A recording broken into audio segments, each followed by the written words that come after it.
Gavin Reynolds stood on the balcony of his penthouse, raising a glass of vintage scotch to the city skyline. He had done it. He hadn't just divorced his wife.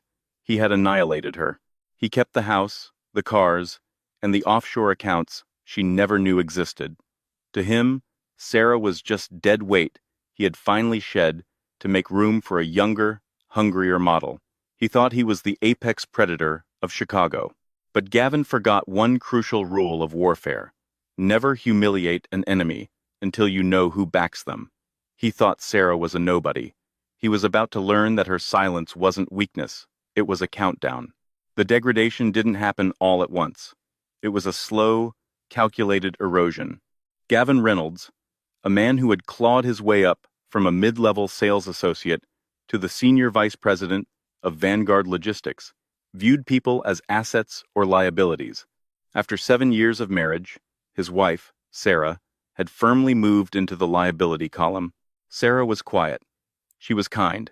She worked part-time as a librarian at the local elementary school and spent her weekends tending to their garden or volunteering at the animal shelter.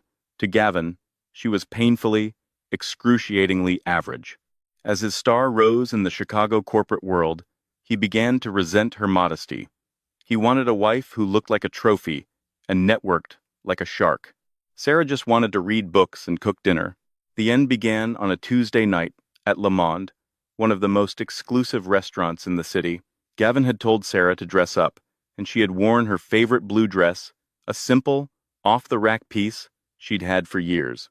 When they walked in, Gavin grimaced, noticing how the hostess glanced at Sarah's sensible heels. He didn't pull out her chair. "We need to talk," Gavin said, not even waiting for the wine to be poured. Sarah smiled nervously, reaching for his hand across the white tablecloth. "Is everything okay at work, Gavin? You've been so stressed lately." He pulled his hand away as if she were contagious. "It's not work. It's us. Well, mostly you." Sarah froze. The noise of the restaurant seemed to drop away. "I don't understand." "Look, Sarah, let's be real," Gavin said, his voice loud enough that the couple at the next table glanced over. "I've outgrown this. I've outgrown you. When we met, I was just starting out. I needed someone, intact domestic, someone to wash the clothes and keep the lights on. But now, I'm closing 8-figure deals. I'm meeting with senators. And frankly, bringing you to galas is embarrassing." Sarah felt the blood drain from her face. "Embarrassing? Gavin, I've supported you for 7 years. When you were fired from the firm in 2018, who paid the rent? Who stayed up with you when you were depressed? Ancient history," Gavin waved a hand dismissively. "That's the problem with you. You live in the past. I live in the future. And my future doesn't include a librarian who buys her clothes at Target." He took a sip of water, looking bored. "I've met someone else. Her name is Jessica. She's in marketing. She gets it. She gets me." Tears welled in Sarah's eyes, but she didn't scream. She didn't throw her wine. She just stared at him, a strange, unreadable expression crossing her face. "You're leaving me for a marketing associate?" "I'm leaving you for an upgrade," Gavin corrected cruelly. "I've already spoken to my lawyers. You'll be served tomorrow. Don't try to fight it, Sarah. You know I have the resources to drag this out until you're bankrupt. Just take the settlement and disappear. Go back to your dad's little farm, or whatever he does." Sarah looked down at her lap. Her father, Arthur, was a subject Gavin rarely asked about. Gavin knew Arthur was retired and lived on a large property in Wyoming. In Gavin's mind, Arthur was a retired ranch hand, or maybe a mechanic who lived in a trailer. Gavin had never bothered to visit. He was too busy building an empire. "You want a divorce?" Sarah asked, her voice barely a whisper. "I demand one." "Okay," Sarah said. She stood up, picking up her purse. "If that's what you want, Gavin, I won't fight you." Gavin laughed, a sharp, barking sound. "Of course you won't. You can't afford to." He watched her walk out of the restaurant, feeling a surge of triumph. It was easier than he thought. He pulled out his phone and texted Jessica. "Done." She folded like a cheap suit. "Drinks at my place?" He had no idea that the cheap suit he just discarded was the only thing protecting him from a hurricane. The divorce proceedings were less of a negotiation and more of a slaughter. Or at least, that's how Gavin described it to his friends at the squash club. He hired Simon Blackwood, a divorce attorney known in Chicago as the Butcher. Blackwood was expensive, aggressive, and morally bankrupt, exactly Gavin's type. Here's the strategy, Blackwood told Gavin, in his glass-walled office overlooking the river. We lowball her on the alimony. We claim the penthouse was purchased with premarital assets. I know it wasn't, but we can bury her in paperwork if she contests it. And the offshore accounts? She doesn't know about the shell company in the Caymans, right? She thinks shell company is something you find at the beach, Gavin sneered. She's financially illiterate. She let me handle everything. Perfect, Blackwood grinned. We offer her a lump sum, $50,000, and she signs an NDA so she can't talk about your business dealings. If she refuses, we threaten to sue her for emotional distress and drag her name through the mud. When the papers were sent to Sarah, she was staying at a small motel on the outskirts of the city. She didn't hire a high-powered attorney. She hired a local family lawyer, a frantic woman named Brenda who worked out of a strip mall. When the two sides met for mediation, the contrast was comical. Gavin and Blackwood sat on one side of the mahogany conference table in tailored Italian suits, flanked by stacks of binders. Sarah sat on the other side in a cardigan, with Brenda shuffling through a messy briefcase. My client is being generous, Blackwood started, sliding a thin document across the table. 50,000. No alimony. She vacates the property immediately. Brenda looked at the paper, adjusting her glasses. Mr. Reynolds, the marital assets are valued at over $4 million. This is an offer to keep us from destroying her, Gavin interrupted, leaning forward. He locked eyes with Sarah. Sarah, look at me. You know you can't win this. You don't have the money for a forensic accountant. You don't have the stamina. Do you really want to spend the next 3 years in court? Or do you want to take the cash and go buy, I don't know, a lot of cat food? Sarah looked tired. She hadn't been sleeping. She looked at Gavin, then at the aggressive lawyer, and finally at the document. Is this really what you want, Gavin? She asked softly. To leave me with nothing? I earned it, Gavin snapped.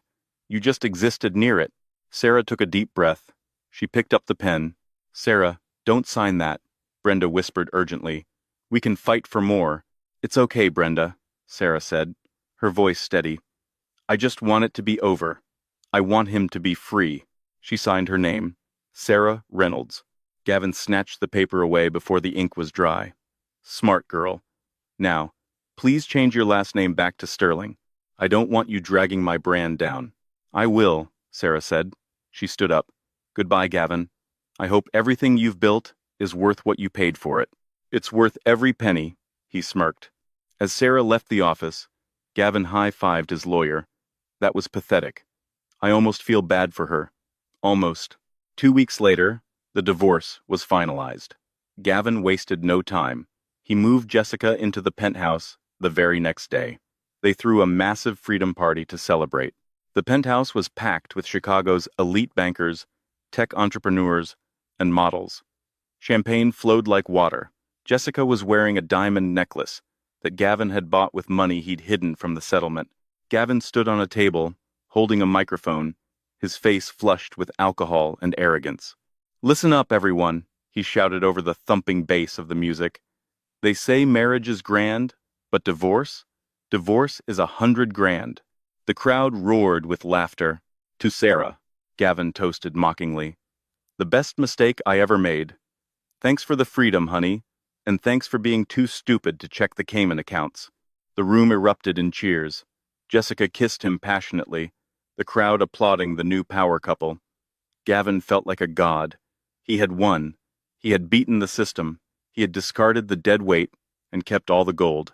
But in the back of the room, near the caterers, a man in a simple black suit was watching. He wasn't a guest. He was a private investigator named Cole. He adjusted his earpiece and whispered into his lapel. He just admitted to the Cayman fraud in front of 100 witnesses. I have it recorded.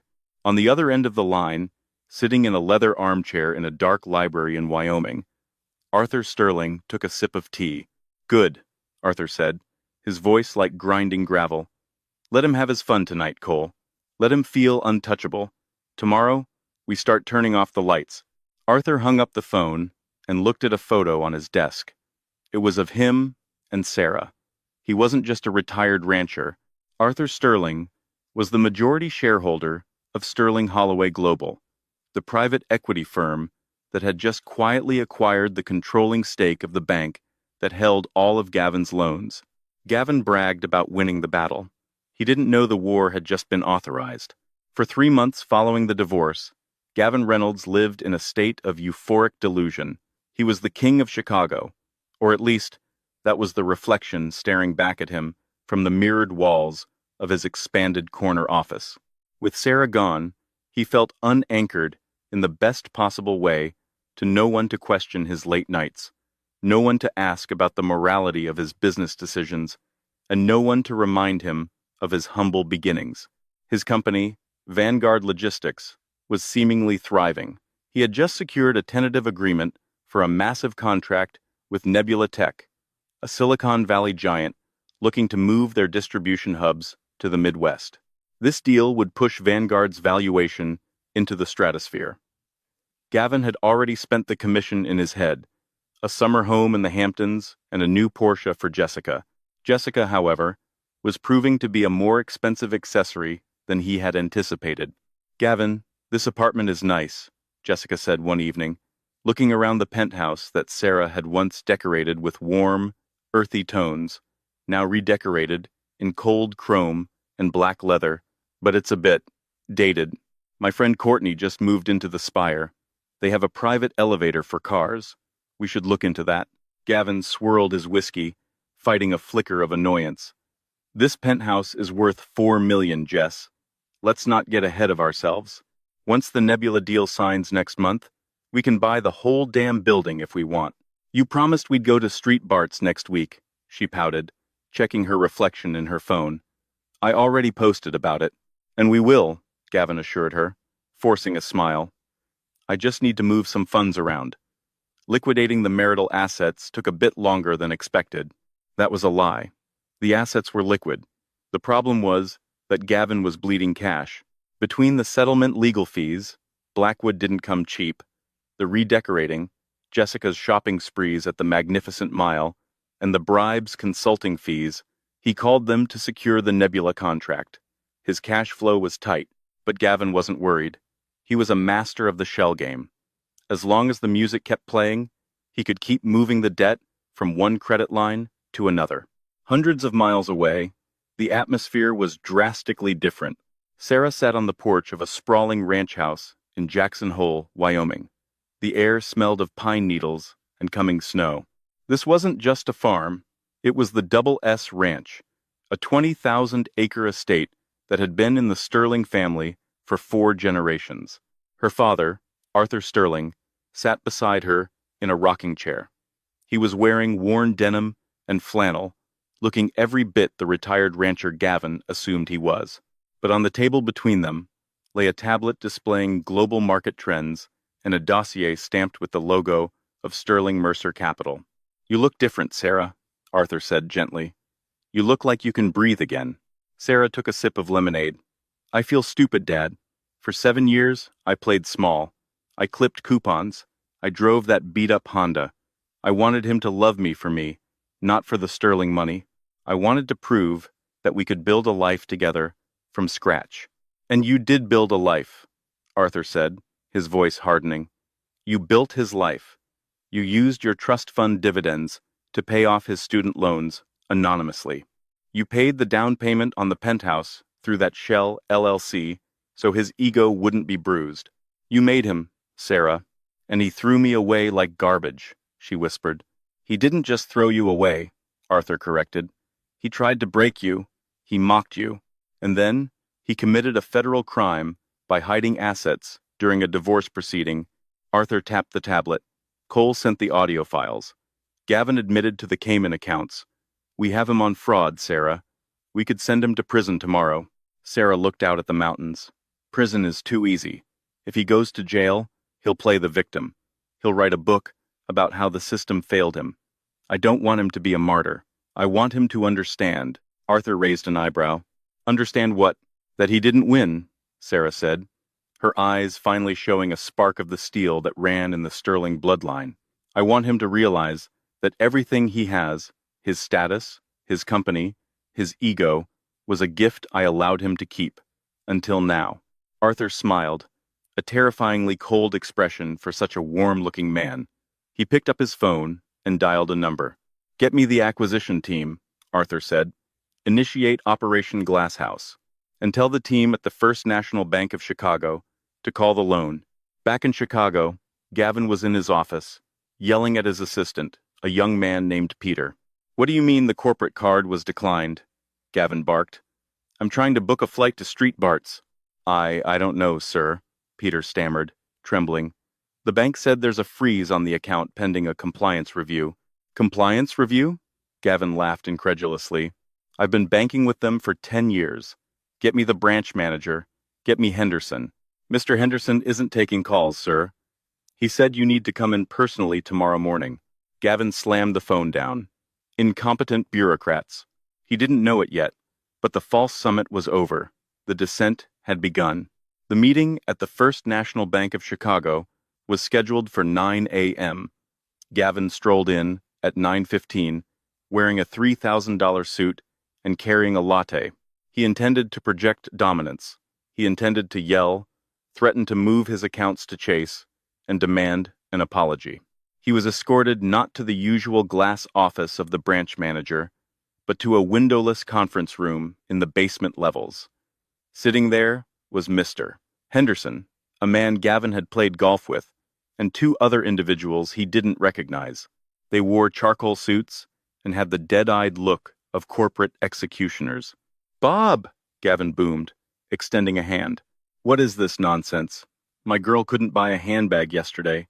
You're making me look bad. Henderson didn't stand up. He didn't shake the hand. He pointed to a chair. Sit down, Mr. Reynolds. Gavin's smile faltered. He sat. Okay. What's the joke? This is Mr. Thorne and Miss Prawl, Henderson said, his voice devoid of friendship. They represent the new ownership group that acquired First National last week. New ownership? Gavin scoffed. Who cares? What does that have to do with my credit line? Everything, Miss Prawl said. She opened a binder. Mr. Reynolds, Vanguard Logistics, operates on a revolving line of credit of $12 million. This line is secured by your accounts receivable and your personal guarantee. Standard practice, Gavin said, leaning back. Your line of credit has covenants, she continued, one of which is the morality and repute clause. It states that, if the borrower engages in conduct that could damage the bank's reputation or indicates financial instability, the bank reserves the right to accelerate the debt. I haven't done anything, Gavin snapped. I'm a pillar of the community. We received an anonymous tip, accompanied by audio evidence, suggesting you have engaged in bankruptcy fraud and perjury regarding offshore assets, Prawl said calmly. Furthermore, upon review of your financials, we found that your accounts receivable from the Nebula deal have been pre-booked before the contract was signed. That is, accounting fraud, Mr. Reynolds. The room went silent. The air conditioning hummed, but Gavin felt sweat trickling down his back. That's a misunderstanding, Gavin stammered. The Nebula deal is a lock. I was proactive. It's fraud, Thorne spoke for the first time. We are calling the loan. You have 48 hours to repay the $12 million in full. If you fail to do so, we will seize the collateral. That includes the company, the penthouse, and your personal assets. 48 hours? That's impossible, Gavin shouted, standing up. You can't do this. I'll sue you.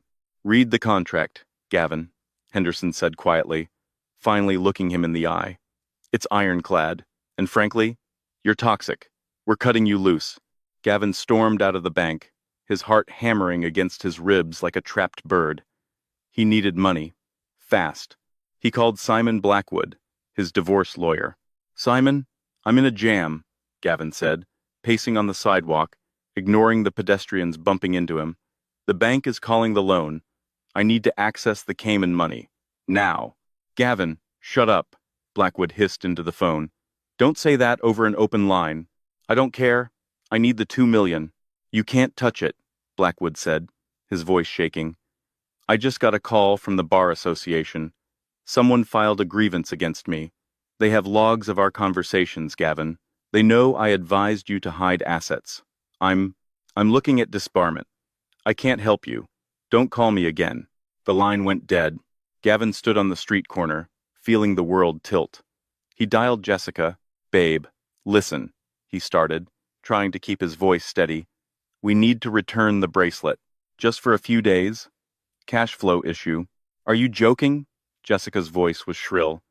I'm at lunch with the girls. You're embarrassing me. Jessica, do it, he screamed. You know what? Jessica replied, her tone turning icy. I knew this would happen. You talk big, Gavin, but I saw the letters from the IRS on the counter. Don't bother coming home. I'm taking the bracelet, and I'm going to stay with Courtney. Jessica. She hung up. Gavin was alone, but he still had one card to play, the Nebula deal. If he could get Nebula to sign today and give him an advance, he could pay off the bank. He could save everything. He hailed a taxi. His Uber account was suspended and raced to his office. He needed to prepare the pitch of his life. When he arrived at Vanguard, the office was strangely quiet. His employees were huddled in groups, whispering. When they saw him, they scattered.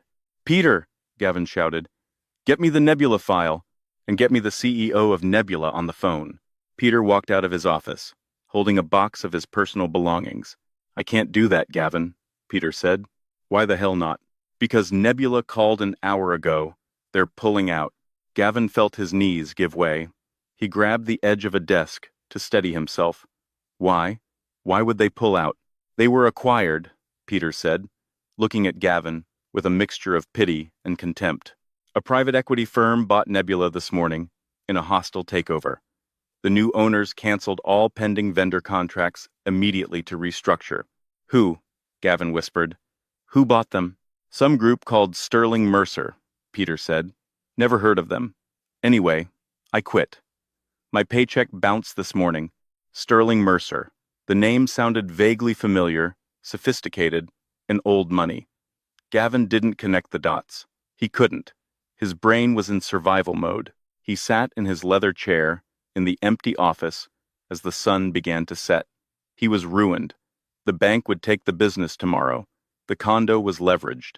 He had no wife, no girlfriend, no lawyer. Then, his office phone rang. A single, crisp ring. He stared at it.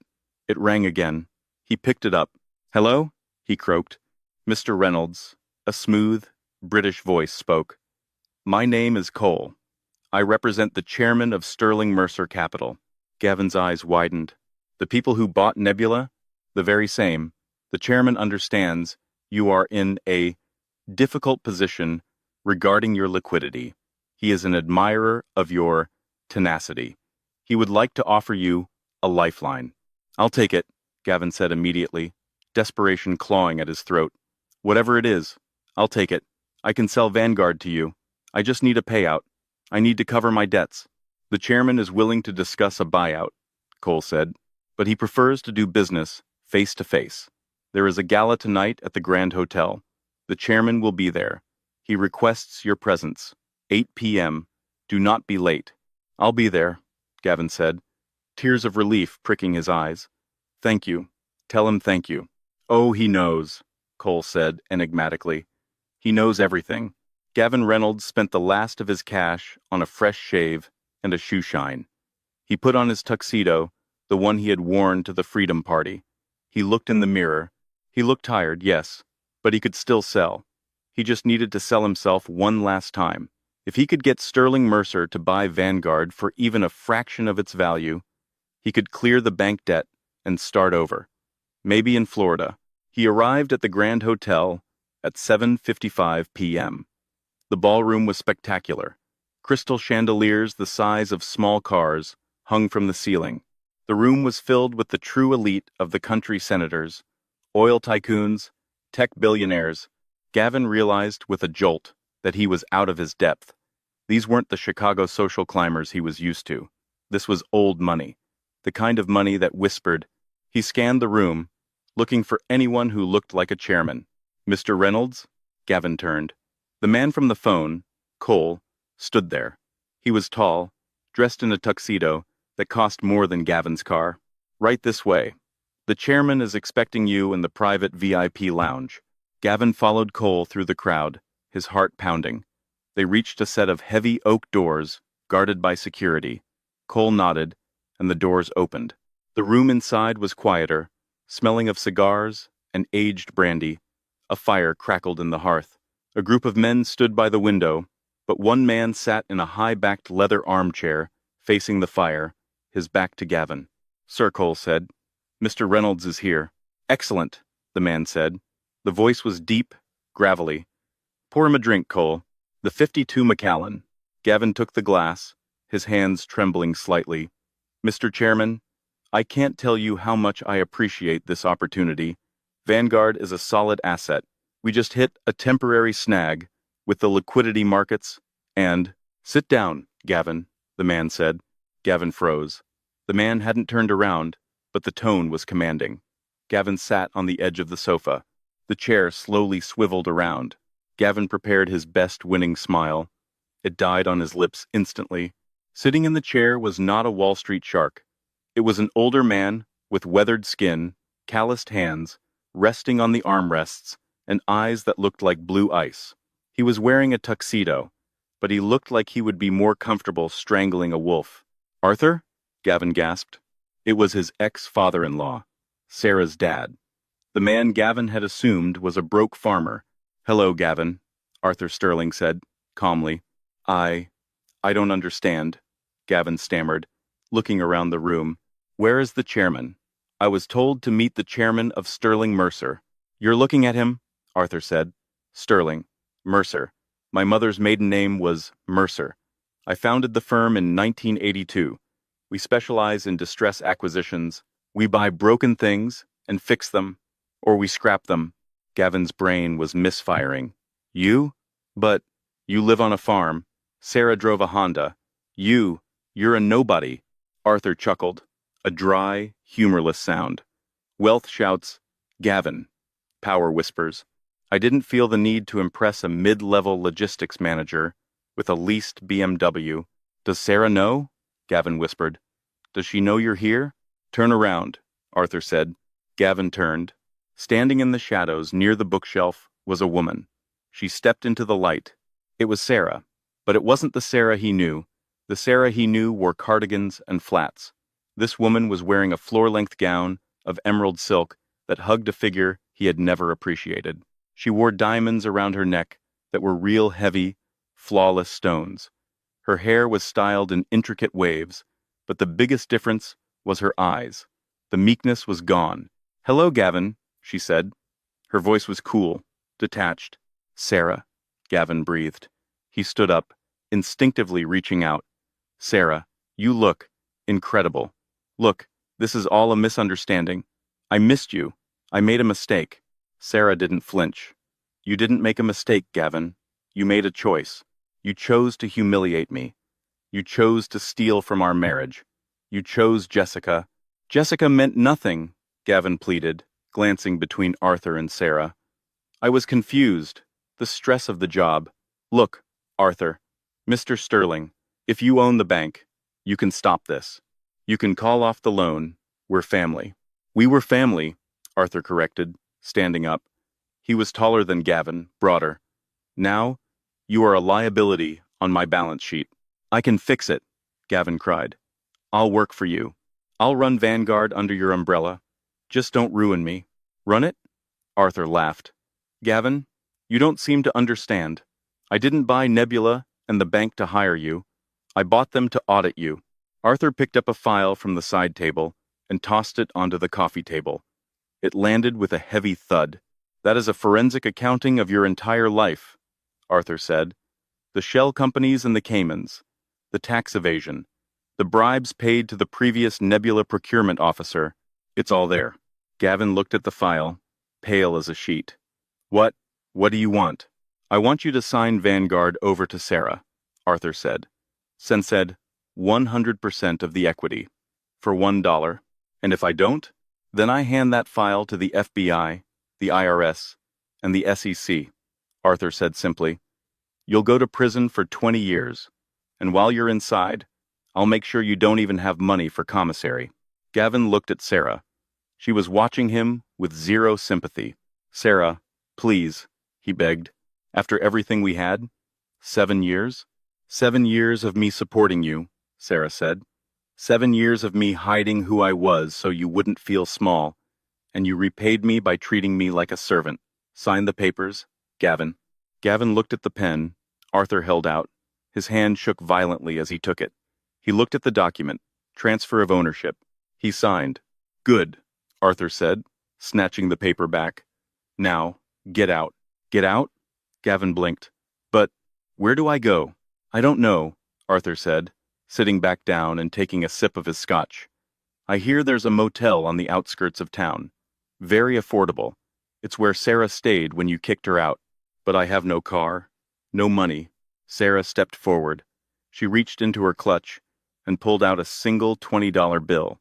She tucked it into Gavin's tuxedo pocket. For the taxi, she said. Consider it alimony. Cole opened the door. The sounds of the party outside, the laughter, the music, the clinking glasses flooded in. Gavin walked out of the room, past the security guards, past the billionaires. He walked out of the hotel and onto the cold Chicago street. He reached into his pocket and touched the $20. It was all he had left in the world. He had won the divorce, but he had just lost his life. And yet, Arthur and Sarah weren't done. The dismantling of Gavin Reynolds was only in phase 1, because while he was now broke, he was still free, and Arthur Sterling believed that some debts couldn't be paid with money.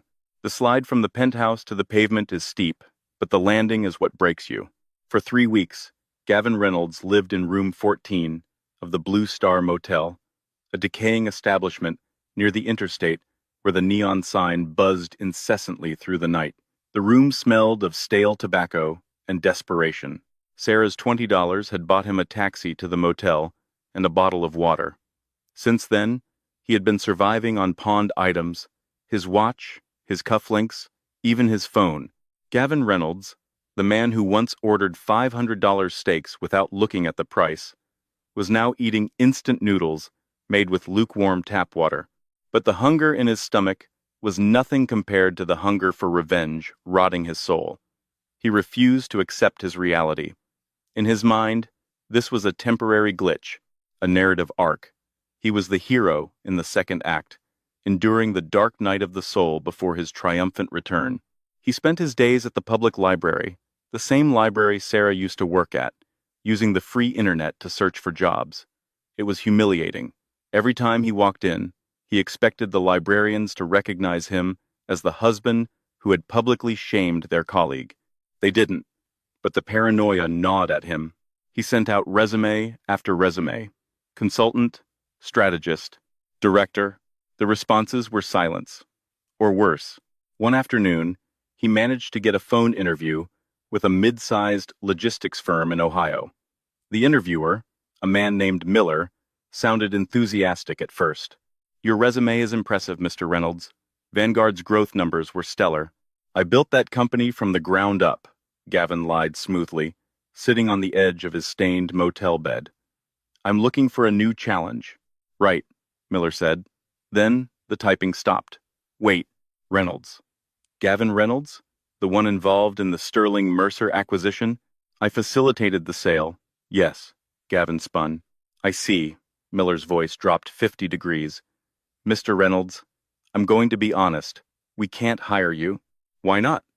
I'm overqualified. It's not your qualifications. It's your standing. There's a note in the industry database, a do not hire flag attached to your credit profile. It says, high risk, fraudulent practices. And frankly, word gets around. You cross the Sterlings. The Sterlings are vindictive liars, Gavin shouted into the receiver. Good luck, Mr. Reynolds, Miller said, and hung up. Gavin threw the cheap burner phone across the room. It cracked against the wall. He sat in the silence, his breathing jagged. They had blacklisted him. Arthur Sterling hadn't just taken his money. He had salted the earth so nothing could ever grow again. Fine, Gavin whispered, his eyes bloodshot. If I can't build, I'll burn. He remembered something. A loose end. Back when Vanguard was his, Gavin had cut corners. To save money on server security, he had hired a freelance hacker named Silas to set up a backdoor into the logistics network. It was illegal, a way to bypass customs checks digitally for certain high-paying, under-the-table clients. When Arthur took over, his forensic accountants had found the fraud, but they likely changed the passwords. However, Gavin knew Silas, and Silas knew the architecture of the system better than anyone. If Gavin could get into the system, he could crash the Nebula distribution grid right before their first massive launch under Sarah's leadership. He could cause millions in damages. Sterling Mercer stock would tank. Sarah would look incompetent. It wouldn't get him his money back, but it would destroy her.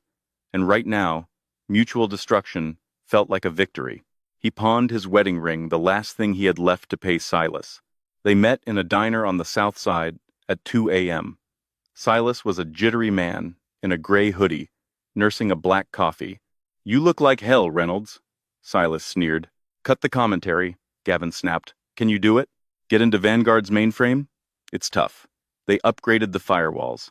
But I left a kernel in the code, a ghost key. If I activate it, I can corrupt the shipping manifests. The trucks will go to the wrong cities. The inventory will vanish from the screens. Total chaos." "Do it," Gavin hissed. "I want the launch tomorrow to be a disaster." "It'll cost you," Silas said. "More than a wedding ring." "I'll pay you when the stock drops," Gavin promised desperately. "I'm shorting the stock. When it crashes, I'll make millions. Then I'll pay you double." It was a lie. Gavin had no money to short the stock. He just needed Silas to pull the trigger. Silas looked at him, studying his face. Then he shrugged. "All right, but I need physical proximity. I need to be within range of their local server farm to bridge the connection. You know where the warehouse is." "I know it," Gavin said. "I built it. Meet me there tonight at 3 a.m. We park around the back. I run the script. We watch the fireworks." Gavin felt a surge of adrenaline. He wasn't powerless anymore. He was the saboteur. He arrived at the massive Vanguard distribution center at 2:50 a.m. The building was a monolith of steel and concrete, lit by floodlights. Inside, the automated robots were preparing the Nebula shipment for the morning launch. It was an operation worth $50 million. Gavin waited in the shadows of the loading dock, shivering in his thin jacket. He saw a car pull up. Silas got out, carrying a laptop. "You ready?" Silas whispered. "Born ready," Gavin grinned, his teeth chattering. "Destroy it all." Silas opened the laptop. He typed a furious stream of code. The screen reflected in Gavin's eyes, green text scrolling like a waterfall. "Accessing main grid," Silas muttered. "Bypassing protocols." "Okay, I'm in. One keystroke, Gavin. You sure you want to do this? This is a federal crime. Cyber terrorism, basically." "They took my life," Gavin spat. "Push the button." Silas hovered his finger over the enter key. He looked at Gavin one last time. "Push it!" Gavin screamed. Silas smiled. But it wasn't a nervous smile. It was a calm, professional smile. He closed the laptop. "What are you doing?" Gavin demanded. "Do it." "I don't think I will," Silas said. Suddenly, the floodlights in the parking lot snapped on, blindingly bright. Gavin threw his hands up to shield his eyes. "Gavin Reynolds," a voice boomed over a loudspeaker. "This is the Chicago Police Department. Drop to your knees." Gavin spun around. He was surrounded. 3 squad cars blocked the exit. Officers with drawn weapons were advancing. And standing behind the police line, safe and warm in a wool coat, stood Arthur Sterling. Next to him was Sarah. Gavin looked at Silas. "Sorry, Gav," Silas shrugged. "Mr. Sterling pays better, and he pays in advance." The silence of the industrial park was shattered, not by the click of a keyboard, but by the concussive thud-thud-thud of floodlights igniting one by one. Gavin Reynolds stood frozen on the loading dock, his hand halfway extended toward the laptop. The sudden illumination was blinding, turning the pitch-black night into a harsh, exposure-filled white. He shielded his eyes, his heart hammering against his ribs like a trapped bird. "What did you do?" Gavin screamed at Silas, his voice cracking with panic. Silas didn't flinch. He didn't run. He simply closed the laptop with a calm, deliberate snap, sliding it into his backpack. "I did my job, Gavin. I secured the network." Network secured. Suspects acquired. A mechanical voice boomed from a loudspeaker mounted on a tactical vehicle that had just screeched around the corner. Blue and red lights erupted from the darkness, bouncing off the steel walls of the Vanguard distribution center. 3 squad cars boxed them in against the loading bay doors. Officers in tactical gear poured out, weapons drawn, their beams cutting through the mist. "Gavin Reynolds, put your hands in the air and drop to your knees. Now." Gavin's legs gave way, but not out of compliance, out of sheer terror. He collapsed onto the cold concrete, the grit biting into his palms. "It wasn't me. I was coerced. He's the hacker," he sobbed, pointing a shaking finger at Silas. Silas stood calmly, placing his hands behind his head, as if he were relaxing at a beach resort. An officer approached him, but instead of roughing him up, he nodded. "Clear," the officer said into his radio. "Asset is secure." Gavin blinked, the realization dripping into his brain like ice water. Asset. Silas wasn't being arrested. From behind the wall of police cruisers, a black SUV pulled up. The back door opened, and Arthur Sterling stepped out. He was dressed in a heavy wool coat, looking like a monolith of judgment. He walked over to the police line, and then he reached a hand back into the car to help someone else out. Sarah. She wore a trench coat belted at the waist and high leather boots.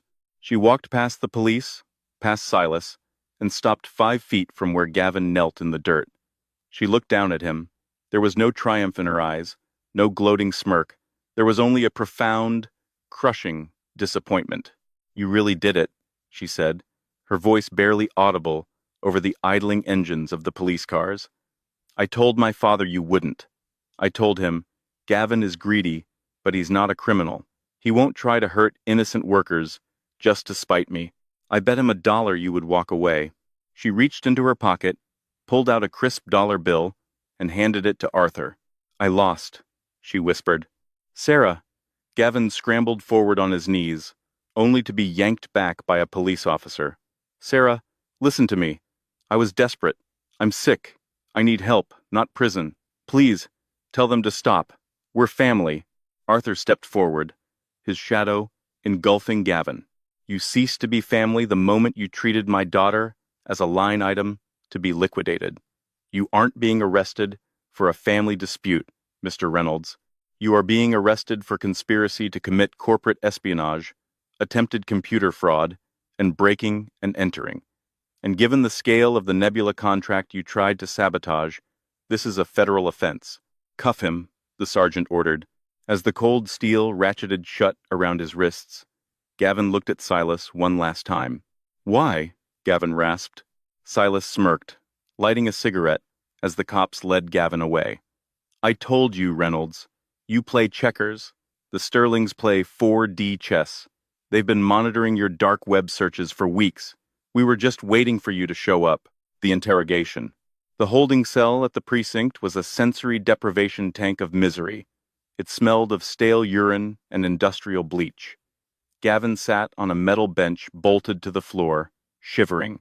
His tuxedo, the symbol of his former glory, was now stained with grease and dirt, the collar torn from the arrest. He had been there for 6 hours. No lawyer had come. His phone call to Simon Blackwood had gone to a disconnected number.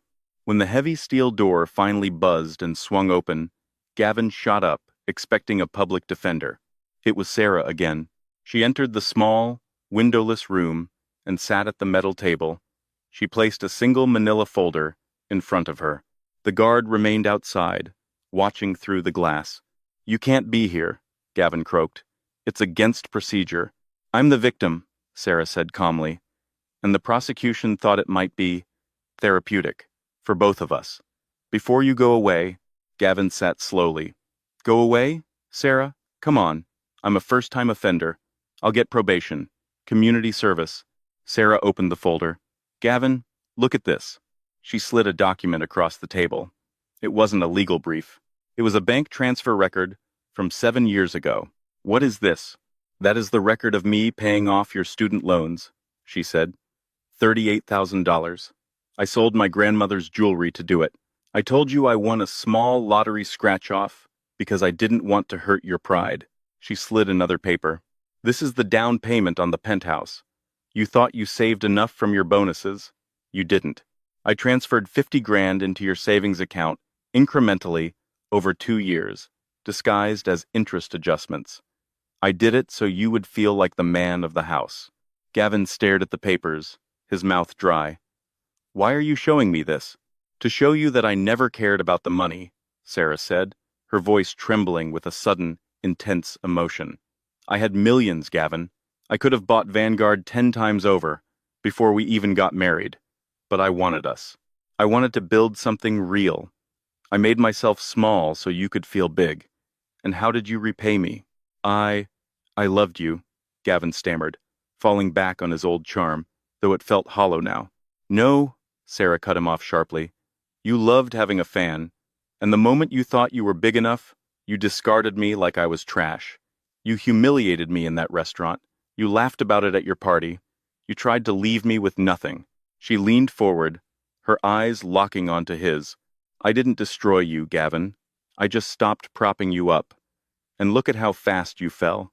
Please, Gavin whispered, tears cutting tracks through the grime on his face. I'm sorry. I'm so sorry. Just drop the charges. I'll go away. I'll move to Nebraska. I'll disappear. It's out of my hands, Sarah said, standing up and buttoning her coat. The FBI is involved now, but I did ask the district attorney for one favor. What? Gavin asked, a flicker of hope igniting. I asked them to make sure you go to a facility with a good library, she said, her voice dripping with tragic irony. You always said reading was for boring people. You're going to have a lot of time to catch up. She knocked on the glass. The guard opened the door. Sarah! Gavin screamed, lunging against the table, the chains rattling violently. Don't leave me here. I'm Gavin Reynolds. I'm somebody. She didn't look back. The door clanged shut, sealing him in silence. The verdict. The trial was swift. It wasn't the media circus Gavin had hallucinated about. There were no cameras, no admiring fans protesting his innocence. It was a dry, bureaucratic dissection of his failures. The evidence was overwhelming. The audio recordings of him bragging about fraud, the logs of him hiring Silas, the forensic accounting of his Cayman accounts. When the judge asked if he had anything to say, Gavin stood up. He wanted to give a speech about ambition, about how the system was rigged, but when he opened his mouth, he saw Arthur Sterling sitting in the back row, arms crossed, watching him with the impassive stare of a man watching a bug hit a windshield. Gavin faltered, I just wanted to win. Mr. Reynolds, the judge said, peering over his glasses. Life is not a game to be won. It is a responsibility to be managed. You have failed in every regard. Sentence. 15 years in a federal correctional institution. 6 months later, the FCI Sandstone was a bleak, gray complex in the middle of nowhere. It was a place where time didn't pass. It eroded. Inmate 8,940 pushed the heavy canvas cart down the hallway of the laundry block. The air was thick with the smell of industrial detergent and damp cotton. Gavin's hands, once manicured and soft, were red and chapped. His back ached constantly. He wasn't the boss here. He wasn't even a consultant. He was the guy who folded underwear for murderers and thieves. He shuffled into the break room for his 15-minute lunch. He grabbed a plastic tray of lukewarm mash and sat in the corner, keeping his head down. Eye contact here was a currency he couldn't afford to spend. On the wall, a small, caged television buzzed with the afternoon news. Usually, the inmates watched sports or music videos, but today, the channel was stuck on a national business network. Turn that crap off, a large inmate with a neck tattoo grumbled. Wait, Gavin whispered, involuntarily.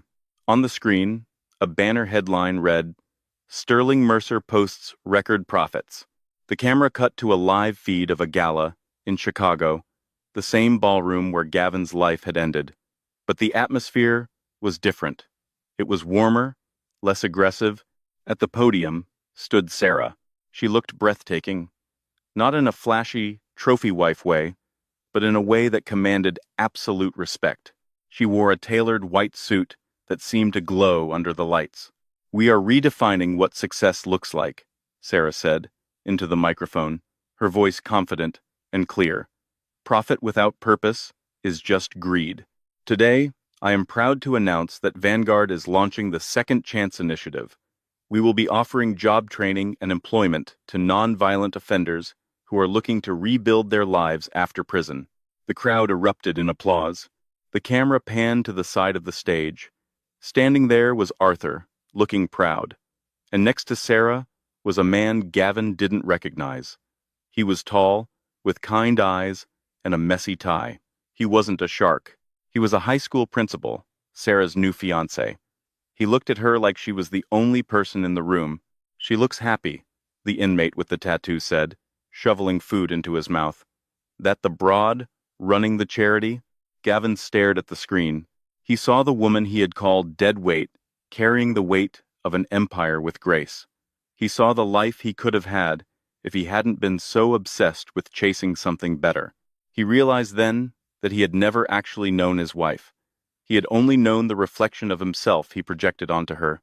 And now that the mirror was broken, he was invisible. Yeah, Gavin said, his voice cracking. He looked down at his tray, unable to bear the brightness of her smile. She's the one running it. You know her? The inmate asked, squinting at Gavin. Gavin paused. He thought about the restaurant, the divorce papers, the betrayal. No, Gavin whispered, a single tear falling into his gray mash. I used to know a girl who looked like her, but she's gone. A buzzer sounded. Lunch was over. Gavin Reynolds stood up, scraped his tray into the garbage, and walked back toward the laundry room to wash the stains out of other people's clothes, while Sarah Sterling continued to wash the world clean of his mistakes. Gavin Reynolds believed that winning the divorce meant keeping the assets and discarding the person. He viewed life as a zero-sum game, where kindness was a weakness and leverage was the only currency. But he made the fatal error of confusing silence with submission. Sarah didn't fight him with shouting matches or public scenes. She fought him with the truth, patience, and the immense power of integrity. This story serves as a stark reminder. Never humiliate someone you think you've defeated. You never know who they truly are, or who is standing in the shadows ready to back them up. Real power isn't about how much you can take. It's about what you can build and who you become when everything is stripped away. If you were in Sarah's shoes, would you have offered the Second Chance program to someone like Gavin, or does he deserve to stay in the laundry room? Let me know your thoughts in the comments. Don't forget to like, subscribe, and share this video if you believe in karma.